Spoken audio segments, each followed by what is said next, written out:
Hey folks, Mark here. Thanks for dropping by the channel. It's always very much appreciated, very much.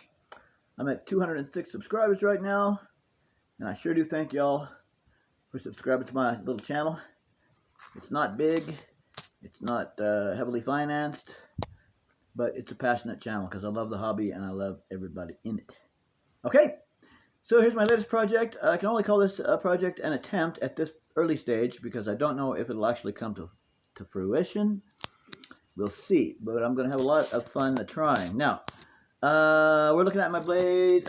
We're looking at my WL V950 200 size helicopter with the usual sort of bullet-shaped, sort of high-performance 3D type of a canopy on it, and then just a naked tail boom.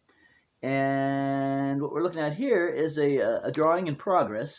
The drawing in progress that I've made, looking at photographs online of the Bell 206 Long Ranger, also known as the 206L1, the ones that I flew on. I've flown on that helicopter very, very extensively as a passenger and employee in Grand Canyon and in Hawaii. I love that helicopter. It's my favorite helicopter full scale, and also if I could have a model of it, I would be just thrilled to pieces. So this is my drawing in progress of, again, it's in progress, of a Bell 206L Long Ranger. Now, I haven't yet drawn in the horizontal stabilizer that's here on the tail boom, or tail boom cover, if you will. I haven't got that on there yet. I've got aircraft ID number there in one of the scale places where it is found on the full scale helicopter. It's also found up on the tail boom. So yeah, so it's again it's the beginnings of my Bell 206 Long Ranger drawing, and the drawing is going to be the basis for a build plan that I'm going to make a scale body for this helicopter to replace that one. Now, first thing I did is I had to make sure my dimensions are right. That's the first thing. So I measured the helicopter from nose to the tip of the tail, which is 17.5 inches. So you can see right here I've got 17.5 inches from there to there. So my drawing, which again will be the basis for my build plan, it's just a rough draft right now. That is to scale. The length is to scale. Okay, and then on the stock body, from the bottom of the body to the top at the widest point or tallest point, that's 3 inches, 3 1/8 inches. Excuse me. Okay, so then up here on my drawing, you can see I've got 3 1/8 inches here from here to here, because I'm going to build off this drawing when it's finished, so the dimensions have to be exactly the same.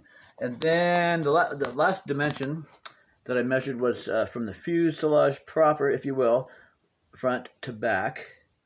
Okay, that's 8 inches, which I've got here. 8 inches front. My arrow's not where it should be, but front to back. So all the dimensions are correct to fit this model so far. And then here we've got a naked tail boom, but there's going to be two parts to this build. It'll be the fuselage proper, which will be all that, and then the tail boom cover will be a separate piece that I will build. And I'll do a top half and a bottom half of the boom cover, and they'll just fit together with Velcro and hold in place with Velcro.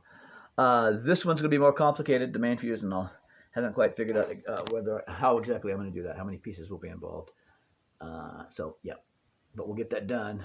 So it's pretty cool. Well, anyway, we just looked at the dimensions, and they're the same. The helicopter's going to look bigger when I hold it up against the drawing, because for one thing, it's closer than the drawing is. But hold this like this, and it's like I said, it's hard to tell, but let's just see if we can get any sense that the dimensions are just about right, folks. They're just about right.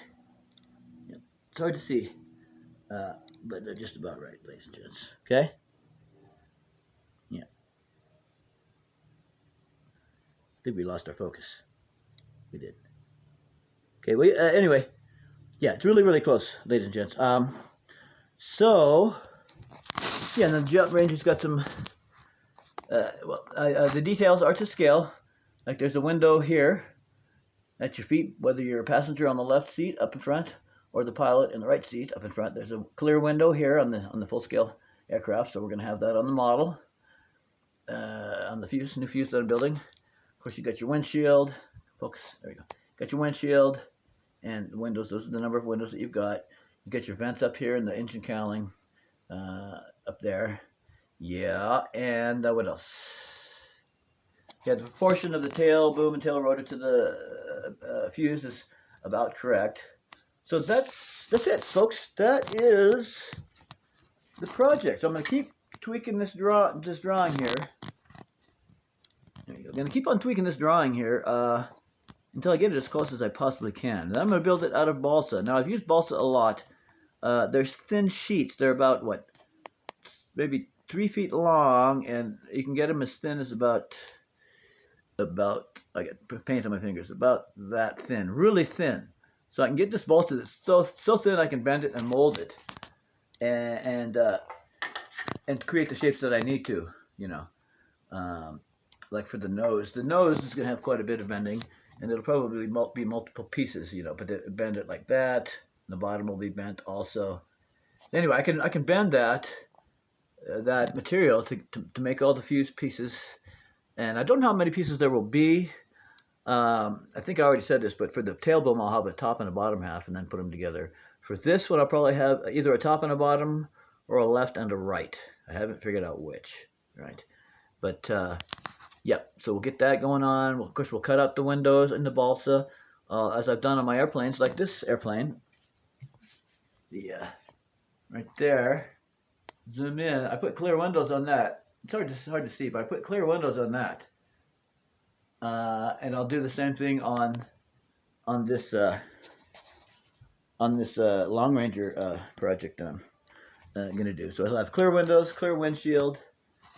It'll be painted, of course. I'll use one of the scale paint and trim schemes.